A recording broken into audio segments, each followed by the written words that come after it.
Hi, I'm Matthew Malcolm with American Vineyard Magazine, reporting to you from Paso Robles, where grape growers gathered for American Vineyard's Central Coast Grape Expo. Here attendees received a complimentary lunch and had the opportunity to meet exhibitors and learn about new technology in the industry. They also earned PCA credits and learned how to improve their vineyard management practices by listening to speakers such as Michael J. Costello from Cal Poly, who talked about spider mites in the vineyard. But sulfur definitely lowered total phenolics, and it produced wines of pretty poor color. And again, it was an extreme case, but probably there's something to sulfur being a stress factor in not enabling the vine to produce these phenolics that are important for color and other factors. My presentation today was about how vines defend themselves and how those same defense responses can carry over into chemicals that go into the fruit and eventually end up as part of wine characteristics and wine quality.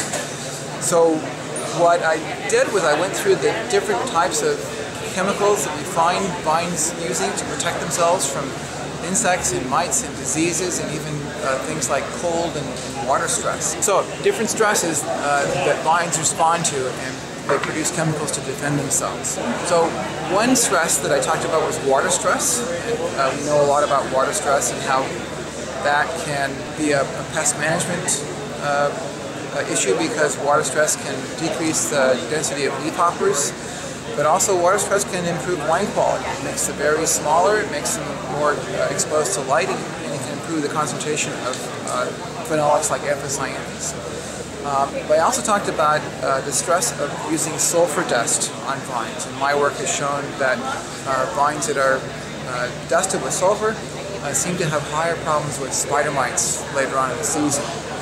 So I took that issue and I went one step further, and I said, well, if vines are stressed by using sulfur, are they stressed by using other fungicides as well?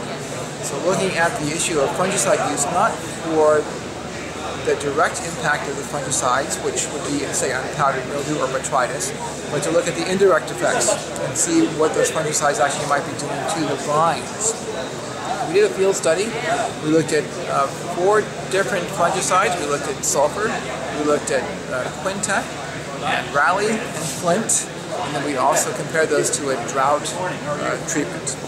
And then we looked at yield, and we looked at wine chemistry, and then I also talked about a study that we did in the laboratory looking at the mite response to those treatments. The quick summary of the results is that a lot of the field results were not statistically significant. I saw what I thought was an interesting trend in yield, in that the Flint and Rally treatments seem to have higher yields both in Chardonnay and Cabernet Sauvignon blocks, but it wasn't statistically significant, but it was the same, so that was interesting. I also found that phenolic concentration and color was not much different among the treatments except sulfur. So the sulfur treatments had poor color and poor overall phenolic concentration. And then in the laboratory study with the mites, we were looking at how mites grow from immature to adult, how fast they did that, how long they lived, and how many eggs the females produced. And we didn't find any difference among those treatments. So we're still looking for the reason why spider mites tend to increase to really high population densities on sulfur-treated vines and also drought-stressed vines. And we'll keep looking for an answer. Thank you, Michael. Gain the full report of Michael's presentation in the January issue of American Vineyard Magazine, and watch more reports from the 2014 expos on AmericanVineyardMagazine.com. I'm Matthew Malcolm, CaliforniaAgNet.com.